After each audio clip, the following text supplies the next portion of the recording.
Welcome back to another impactful night of the Impact Education Leadership. This is episode 179. Tonight's going to be very special, so I want you to share this episode with your friends, with your loved ones, even your haters, because everyone's going to need to learn from this. Tonight's panel is going to be Sensi, Maggie, Messina, Nina Taylor, Pamela, Cleveland, and Mama Pat Matthews. Let me go around the horn real quick and say, Nina Taylor, please say hello to the people. Hello, everyone. Hello. So happy to be back. All right, yeah, keep it going. Hey, Pamela Cleveland, please say hello to the people. Hello, everybody. Hello. Mama Pat Matthews, please say hello to the people. Hello, everyone. Just glad to be here. And Sensei Maggie Messina, please say hello to the people. Hello, glad to be here. Absolutely. Well, tonight's topic, we dare make a topic like this, but it's what makes you a strong woman? Let me say it again. What makes you a strong woman? Before we go into this topic, I have to go around the panel and ask the question, what first came to your mind when you got the topic for the night? Who wants to go first? I'll go first. Go ahead, ma'am. Well, I'm going to make it very short. This is Mama Pat Matthews. What makes me a strong woman is that the love of God. In every situation, He's got my back. And that's why I'm a strong woman. That's going to be hard to be. Who's next? I would say, this is Nina speaking. What makes me a strong, phenomenal woman is, in addition to my faith has given me extreme resilience. I have been able to bounce back from horrendous things in my life, and I think that is what has made me strong. Wow, thought-provoking. Who's next? Maggie Messina here. I definitely have to agree that my resilience and my ability to not give up and not take no for an answer definitely makes me a strong woman. Powerful. Who's next? I think that mine would be that I have the ability to be humble and to know that I'm not strong. To give it to God, to be able to believe in Him. Because I remember feeling like I was so strong until I realized I wasn't. I saw how strong God was, and I compared my strength to His, and I realized, no, I'm not strong at all. With God, it truly is that all things are possible. So I do believe that the ability to be just humble enough to know that, and to be kind enough to allow God to just be gentle with me and show me. I think that's what makes me strong. And keep bouncing back. Ooh, this is going to be good tonight. Well, many strong women started with very little, and they developed their strength over time. You see this all the time in different families, some of which are our families. But most of those families, they didn't have much to start with, but they stuck it out. They didn't have people that were faithful in their circle, but they stuck with them even when everyone else left. In some cases, it produced trauma. It produced depression. It produced nervousness, worry, anxiety, because of all those factors that's involved with families.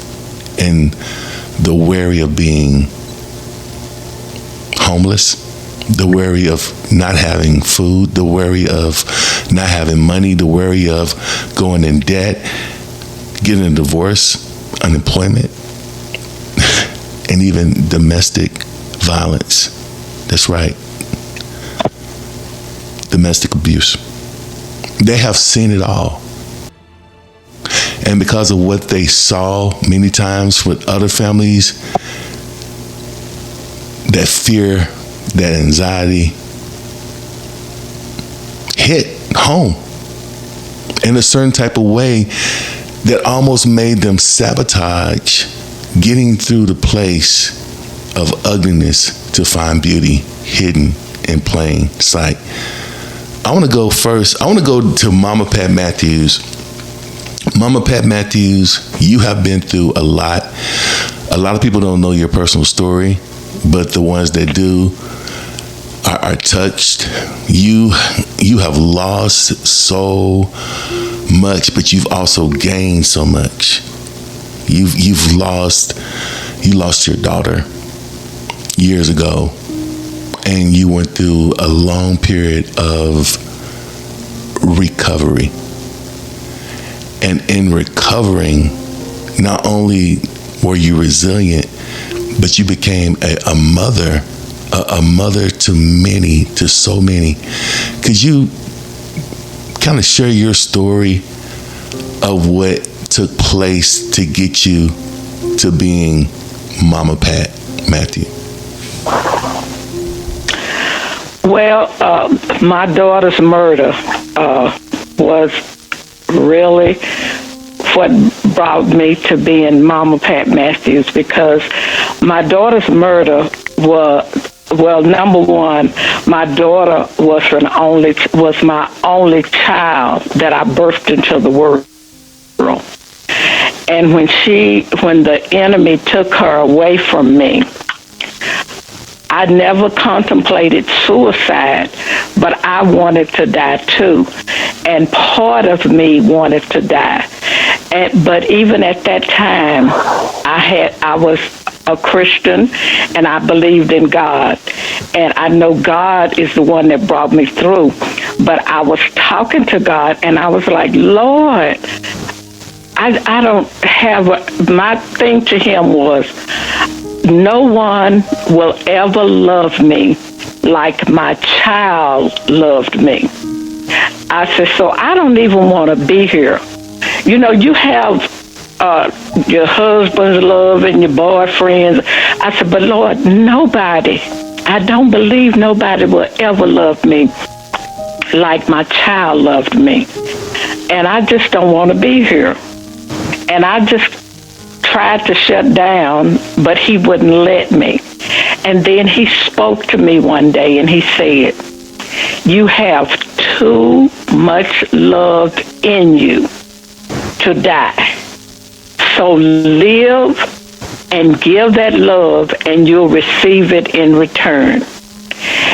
And I want to say that, you know, I had a daughter, but I always wanted to have a son. But after that happened, I was like, Lord, I'm not having no more children. I'm just through whatever. And so I have a lot of children, men and women that have their families and stuff, but I know that they love me, they check on me, they communicate with me, and I just, sometimes when people meet me and they say, well, how many children do you have? I say, oh, about 15 or 16, and they look at me like, what? But I do ministry, and then I go to a Lord's church, and so everybody calls me Mama Pat. And my closer children, I talk to them at least once a week. They do things for me. We do things together. And I know that God helps me to love them and help them to love me, because I have not liked any love.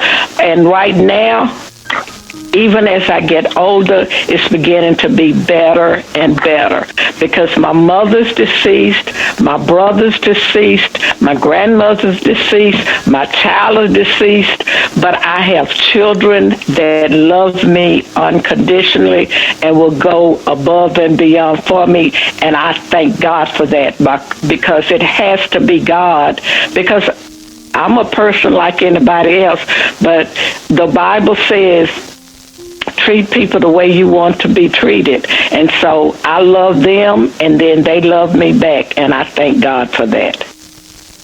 Mama Pat, you're so easy to love. You are so easy to love because you're a wonderful person. And as you were speaking, the one word, absolutely, the one word that came to my mind was transfiguration. You had to transfigure to be this person. Now that process is ugly. Millions don't make it. It's only a few that can. Let me go to Lady Pamela Cleveland next, because that word transfiguration, you come to my heart and my mind when I say that word every time. And you went through something that you're not even supposed to be here. I saw your struggle. I saw your pain. And what went through your mind is my question as you were transforming into the person that you are today. Probably a lot of things went through my mind. It all happened. Not long ago, I was going to medical school, and they came up at the last ending of everything that we had to have a mandatory vaccination. I felt a little uncomfortable about taking because I wasn't much on vaccinations, but they said, if we wanted to continue there, then we had to take it. So I went to the Lord and I asked him, Lord, I don't feel good about this shot, but, they're saying that we got to do this, And I said, you just give me a way out of this, I'll try to get out of it, but there's no way out. So at the last day, when they gave us a deadline, I went and took the shot, and I said, God, protect me, watch over me, protect me and everything. Got the shot. My protection, what I had in mind was don't let nothing happen to me. But for me,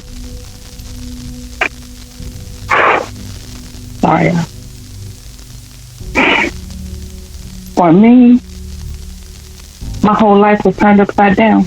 And I'm not crying because I'm sad about it. I'm just thinking about how good God was to me through it.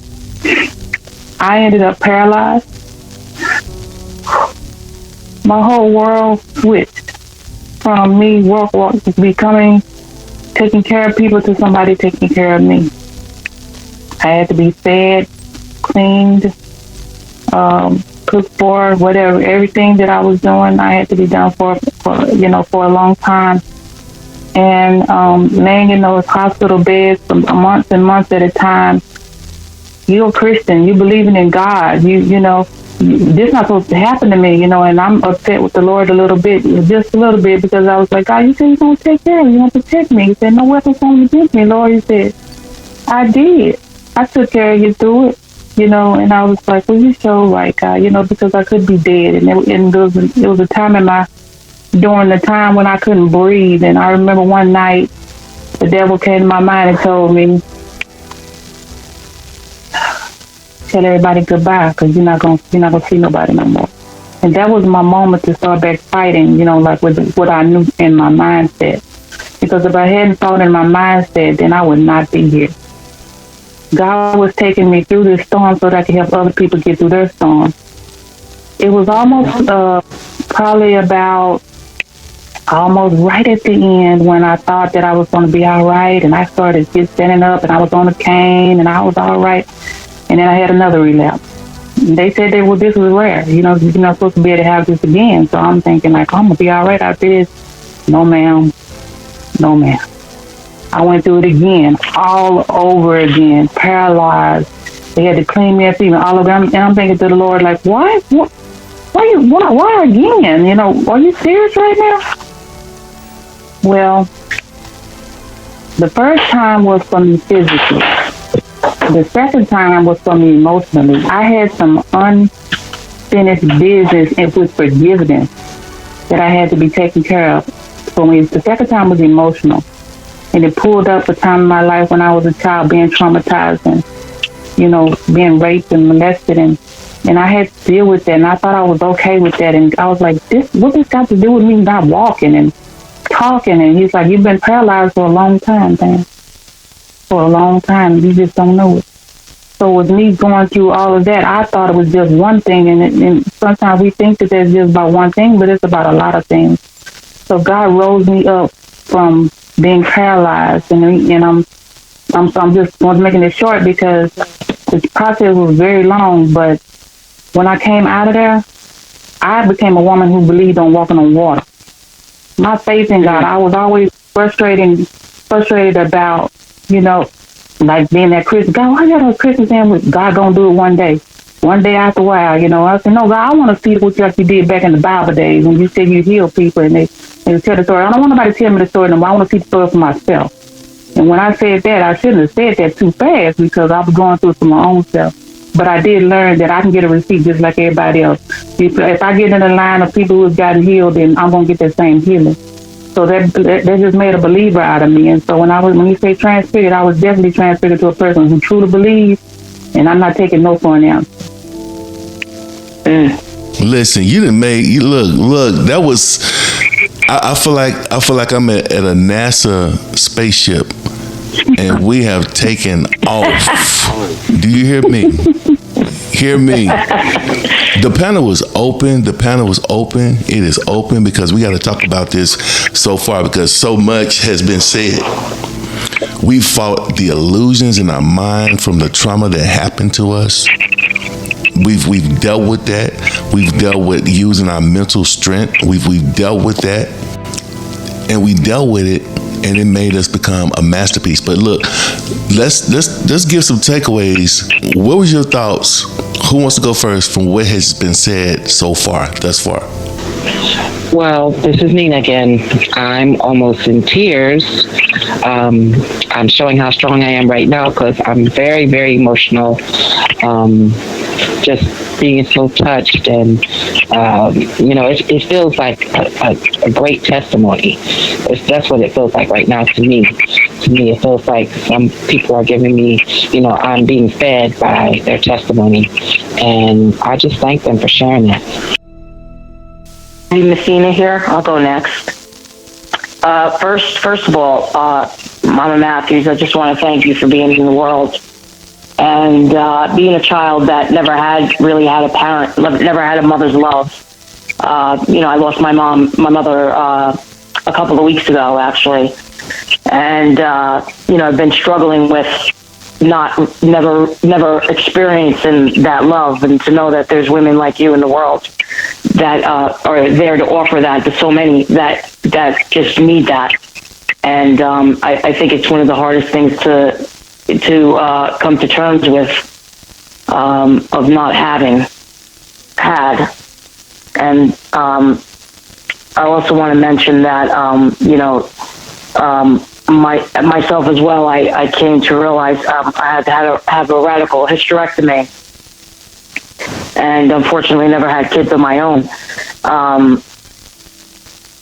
Our abuse, I've learned through a lot of the work that I've done is that, women, we don't, so many women don't realize that, being abused as children, being sexually abused as children, especially in our times of being born, where, as women, we were just looked upon as,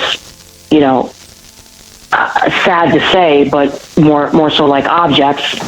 And being abused, and how that affected our reproductive system, and how much there's so much research and everything now that they've come to realize that how greatly we're affected later on when trying to have children, and as far as having to have hysterectomies to clear out all the disease that we endure later on.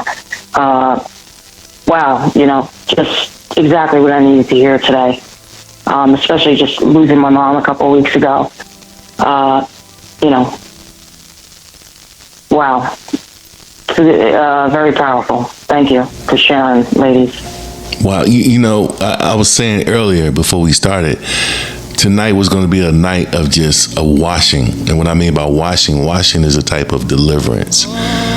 And this is going to be a washing that's going to happen. And the people that's listening in as well, I feel like that's going to triculate and it's going to spread out to them. And these testimonies are going to actually heal people. They're going to be healed by the words of your testimonies tonight. Lady Pamela Cleveland and Mama Pat, we're still waiting on you two. What's your takeaways from the night so far? Because this is so powerful.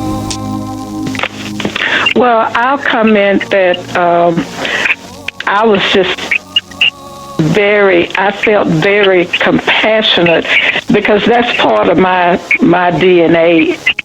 Just hearing about the stroke, and I tell all of my children and people that I associate, just like when the vaccines and stuff were coming out for COVID, everybody's body is different, and for that to happen to her, but she had the assurance that God said you need to work through some stuff, and He'll do that. Because I remember way back the day that my daughter was murdered, I stood on my front porch and I looked up to the heavens and I said, Lord, I can't handle this. I need you to help me go through this. And it was like I felt His arms around me. And I'm a crybaby when it comes to certain things, but I wasn't crying. I did TV interviews. I worked with victims of violent crime, and they were like, there's something wrong with this lady, because I wasn't doing my grief like people normally do. But that was only because of the grace of God. Because when I asked Him, Lord, you got to help me through this, He did just that. And so I believe that that's what He did for the young lady. When she got paralyzed, she was communicating with Him, and He was communicating with her. And like you said, this is a flight we on tonight. A spiritual flight, because God can take you through and bring you out. Whatever the devil tries to put on you, okay, I'm enjoying it. I'm really enjoying it. Lord have mercy. Lady Pamela, bring it. You know, for y'all, I believe that they always say that kindness is a language that everybody understands, no matter what race, what ethnic group, whatever. But I also believe that the pain is one we all understand also. We don't all may not go through the same kind of things, but we all know when pain is there, it hurts. And when I was listening to each person, share their story, my heart just went out there. I just want to tell everybody to know I love you so much. I don't have to see your face to know you and to love you. I just want you to know you are loved. But especially Maggie, when she's telling about her mom, just mama passed. And, it was just like something inside of me wanted to extend to her. I love hearing stories, everybody, how you overcame, and because I have my own story, I know it's hard for everybody. It's a struggle, it's a challenge. But when we make it to the other side, that's what makes it joyful, we just get excited with each other. So I'm excited that you guys came out of there. That's what I'm excited about. And I just love hearing the stories, and I just want y'all to just keep sharing them, because I'm enjoying it. I'm taking it all in, too. This is real life. This is real life. And for the young people, I know a lot of you think you're strong, and a lot of you are strong. And a lot of you think, hey, I'm already a strong woman, and I don't need to hear this because what I've survived as a young person has made me strong. But as you heard tonight, true strength is in love. True strength is in love. When you can go through all the hell that you've gone through and still have a heart that's not cold, that's not vindictive, that doesn't want to have revenge, that don't want someone to bleed, then that's real strength. But the truth is that to be a strong modern woman, you need mental muscle as well. It's mind-blowing. It's mind-blowing. You've had siblings that committed suicide just a couple years ago. You got hit. No, you got slammed. You got slammed. Well, And then, yeah, I mean, you think... talk about it. Yeah. I mean, you think that you've been brought to your knees, and then you're brought down to your knees, and then, I mean, you know, my twin brother first, you know, and then a year later, my little sister, and then 7 months later, my little brother, and you know, and they were my bookends, and you know, there's a lot of guilt.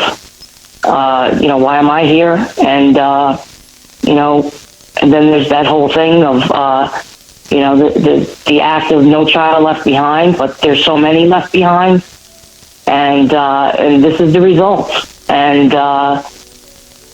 it's just, you know, I believe that I'm not here for myself. I'm here for everyone else. And, you know, I'm in the midst of writing a book about it. And, you know, it's about faith, and it's about, you know, get back up and just put one foot in front of the other, and just believe that your story or your pain is for somebody else's growth. And, it's really what keeps me going. But like, you know, Mama Matthews had mentioned, you know, sometimes, man, that pain is so deep, and it hurts so much. It's like you just look up at God and you say, God, you know, how much of this is, you know, how much of this is there, you know, and how am I going to make it tomorrow? But how are you getting through? How are you getting through day by day? How are you? I'll tell you. Yeah, talk about it. I have a great therapist. I'm doing EMDR treatments. You know, a lot of trauma, because you know, the thing is that obviously you have 3 siblings that basically killed themselves. There was a lot of childhood trauma. So with that childhood trauma, it all comes up. So now I am left to work through that trauma, because now I realize it was deep dormant inside me, and it's responsible for, you know, my anger. It's responsible for the way I may react to someone, and someone may look at me and say, hey, that lady's crazy. No, she's not crazy. She's hurt. You know, she comes from a place that you just don't understand. And, you know, I work really hard. You know, it doesn't just, you know, a prayer to God just isn't enough. And I mean, as much as I wish, you know, it was, it's not. And it's every day getting up and just putting one foot in front of the other, and just, you know, saying a prayer and saying, you know, God, if I could just like make a difference in one person's life today, then today was worth it, even with all my pain that I carried with me. It's not easy. It's not. And I always have a smile on my face. It's just who I am, you know. I surround myself by the innocence of children, the innocence of other people, and, you know, I'm here for them. And but it's not easy. No, it's not easy. Like no, you said earlier. It's definitely not easy. You gotta know enough to... Yeah, you got to know enough to know that you need help. But you can't do it what alone. do you know? But do you know your triggers? Do you know what triggers you? Oh, absolutely. Okay. Absolutely. Every time I see a set of twins, I'm triggered, because my twin brother. Every time. I mean, if I see a set of twins, I'm triggered. And I teach martial arts, so I have several sets of twins in my school, especially a boy-girl, and I look at them and I watch them, the way they react and play with each other and stuff. It breaks my heart, you know. It's like my whole like stomach just drops out from me. But you know, I believe he's in a better place now. He's no more suffering, and the same thing with my little brother and sister. You know, I have to believe that their pain is done here. And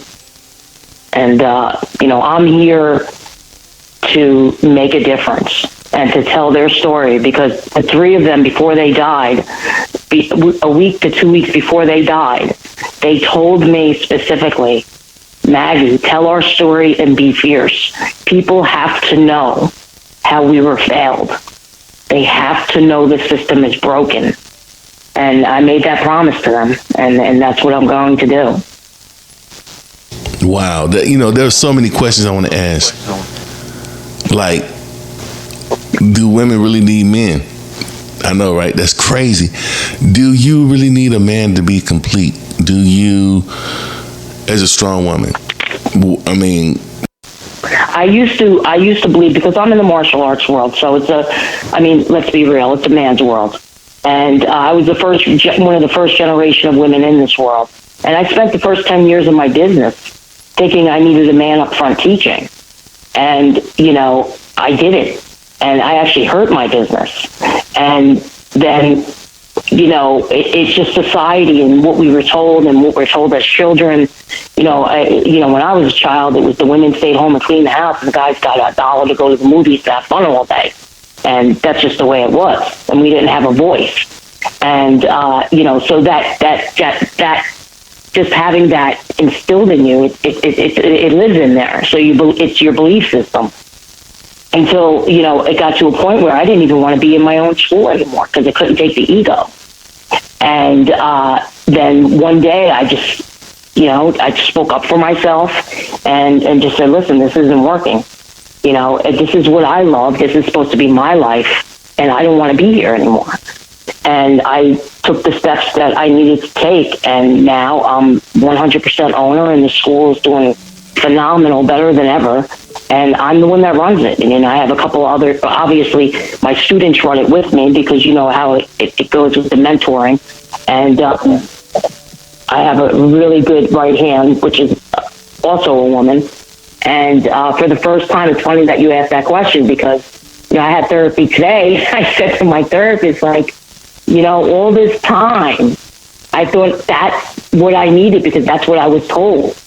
And I don't, and I'm doing better than ever. I don't think it's the sex of the person. It's the information being given. And it's the person educating the person as a person, not just the kicking and punching. It's everything else. So definitely a major lesson that I've just learned recently. And now today, finally, I truly believe that absolutely not. I mean, I love men because, my husband's great and everything, but it's I love to have him, but do I need a man? No. I don't need them. But that was that was perfect. That was perfect. You forced you forced me to open up the panel. I was not planning to open up the panel, but you forced me. You pried it open, and I want to open up the panel with this question. What would you tell someone? Because I guarantee you, there are so many people listening in right now, and unfortunately, because of what they have gone through, they're so close to throwing in the towel, you wouldn't believe it. The panel is open. What would you tell someone, whoever wants to go first can, what would you tell someone that's ready to throw in the towel and give up everything now? What would you tell them? Who wants to say it first? Who wants to take it? I'll answer that. And I want to say to Maggie, God bless you. And I have to ditto on what the young lady said earlier. I don't know you guys, but I feel a connection. And I want to say I love each one of you with the love of God and the love of a mother. And Maggie, kudos, because so many of us have been raised and taught about the men and the therapist and people calling you crazy and downing you because you get therapy. But when you go through grief, and there are stages of grief, and you have to work through it. And if you haven't ever been through it, you can't work through it. And you have to work through that anger. You have to work through the hurt and all that. So kudos, because people the old saying was what's done at home is kept at home and all that. But in the life that we're living now, we need therapists, and we need somebody to sit down and talk and listen and know that they're listening. Now, as far as someone getting ready to throw in the towel, you might need a therapist because God has left us all here for a reason. And even though it's hard, and even though we go through things, all I can say is never give up, because every day is a new day. It's a second chance for a new beginning. And if you throw in the towel, you'll never realize what you could have been, because God has already prepared our future for us. Jeremiah tells us that he knew us even in our mother's womb. And God has made plans for us. And even with Maggie and losing her siblings, she's here for a reason, to tell their story and to tell somebody else, you can make it if you try. I have so much in common with everything that everyone has said. I know about the childhood molestation, getting an STD very early in my marriage and being rendered sterile. I know that, and which turned out not to be true, but I did also lose a daughter shortly after birth.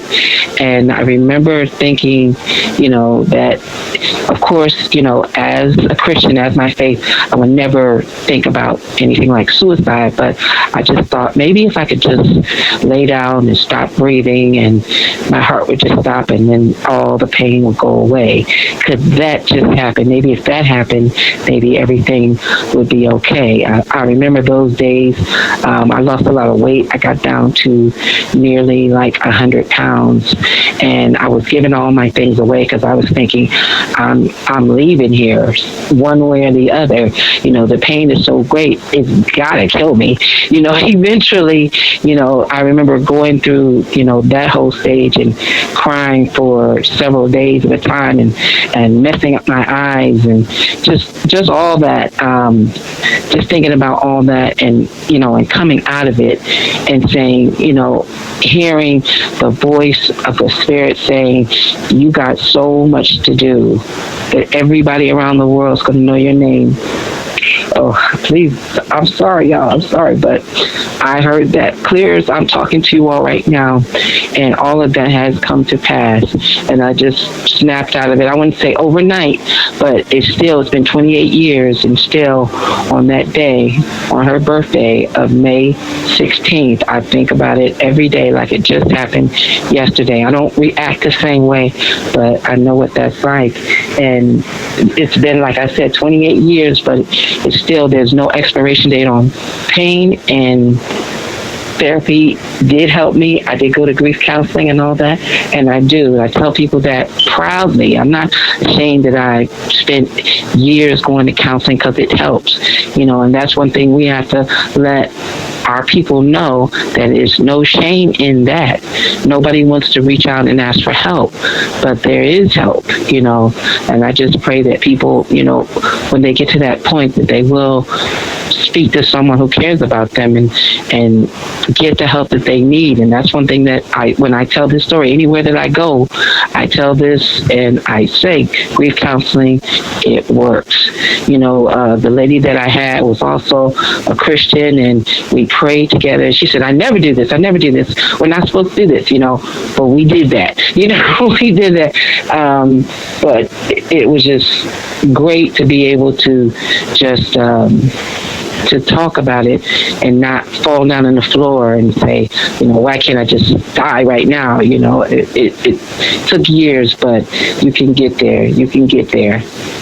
It could take a long time, and don't let anybody tell you how long it's going to take. Oh, you'll snap out of it in a year. Nobody can tell you when you're going to snap out of it. Just go through the process. But then it cost it cost all y'all. It did. This strong woman title, it cost. And now you're on how many radio stations? How many television shows are you on now? Well, I just went on television 2 years ago. I'm on about 14 different television stations, and my show, The Gospel Express, is heard all around the world, in Africa, in Europe, in Canada, in Japan, in the Caribbean. Every day I get a new station requesting it. And yes, everything did happen just like it was told to me, that people would know my name all over the world, and they do. Powerful. Listen, we're out of time, but before we go, I gotta go to Lady Pamela Cleveland. Lady Pamela, did you ever think that you would see this day? In my younger years, I didn't. But along with my walk with God, I realized that there is joy on the other side of pain. It truly is. It takes you a minute to get there, and you got to be real about it. You know, I heard you a minute ago when you were saying, what would you tell a person who would, to feel like they want to throw in the towel?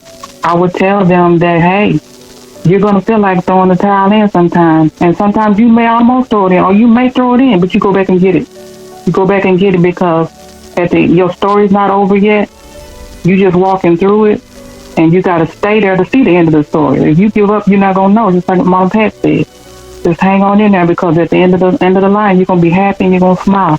Because I'm telling you, every time I was walking straight through, trying to get up out of the wheelchair, I was just fighting and struggling and wrestling, and God just started giving me peace. Like, if I started seeing Him at the end, like He got me, I can do this. He said, I can do all things through Christ. I had to really believe that I could do things through Christ, not Pam, but through Christ. He's the one that makes it possible. And when I did that, I started to see the joy. I started to feel the peace. I started to truly, truly learn what true happiness was and to walk it. One thing that kept in my mind, one night when I was coming to Bible class, in our studies ministry class school, and you walked in here and told me, you won't die, but you will fly. And I kept that in my head a lot, because I was like, wow, He said I can fly, so I'm going to fly. And every time they would roll me, they drive me off to go to school, they roll me in a wheelchair, and every night I just kept believing, one day I'm going to walk, I'm going to get out of this wheelchair. And sure enough, when the day of our graduation came, I told everybody that was around me, I said, I'm going to walk in there and I'm getting my message like that. And y'all ain't nobody rolling me in there. They didn't believe me. They was like, what? No, you can do that. I said, if I can, watch me. They took me up there. I took them, I gave everything. I said, I'm walking in here. And I walked in there, and everybody that knew me in the class, when they knew I'd been in the chair, they turned around and said, what in the world? What is she doing? I meant that. I said, this is it. This is the last day. Sometimes you got to make up in your mind, let your mind and your body become in alignment with God's word, and you got to make it happen. And I did. I just walked in there, and they have it on record. I walked in there, and I kept it in my head that I wasn't going to die, that I was going to fly. And that day I flew. That was my flying, out of the wheelchair. Oh, my God. And then walked. Listen, you didn't drop the mic. The mic has been dropped. Listen, we are out of time. We about to get ready to go before we leave. What are the takeaways of the night? We are out of time. Who wants to go first? Wow. Okay, I'll go first. I'm sorry. Takeaway from tonight is, wow. Women, the women species, we're strong.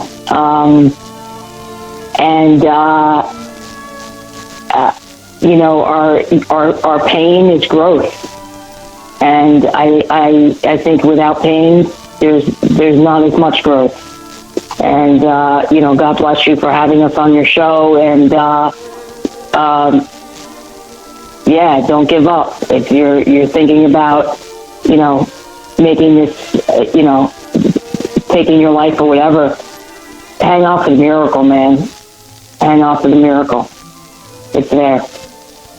Thank you. My takeaway is just don't quit, don't give up. Walk by faith and not by sight, and you will win in the end. Amen. Goes right there. I would say the same thing. You got to keep going no matter what. It's just like working through an illness where I got to keep going no matter what. I got to just keep moving, keep working, keep striving, keep planning, just keep going no matter what happens.